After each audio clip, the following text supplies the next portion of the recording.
You might notice in our get puns call, if we look at the array of jokes coming back, the property names are actually joke underscore backing field. This is because we haven't actually set up a data contract for our service. So if we close the test client and go back to our data object, which is pun.cs, right now it's just marked as serializable, which is fine. But what WCF actually does, it doesn't work with properties very well.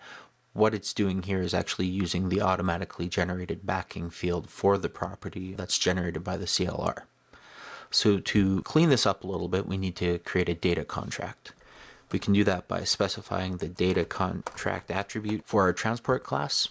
So that creates the data contract. If we run our service from here, we'll call get puns again, and we'll see we are returning objects, but they don't have fields on them. So we've defined a data contract, but we haven't defined any members for that contract. Much like if you define a service contract without operation contracts, you'll just have an empty service. So let's go back to our transport and add more attributes. We're going to add the data member attribute for each individual property that we want to send across the wire. Let's just do pun ID and title for now. If we run this again, we can see that we get our two properties back, pun ID and title. They're properly formatted. They match the names of the properties that we're sending from the transport. And because we didn't indicate that the joke field was part of the data contract, it's not sent as part of the transport. So let's fix that.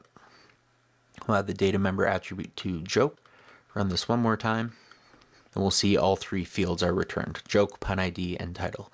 And they're named as we expect them to be, which will be a lot cleaner for the client developer instead of having to work with the property name underscore backing field.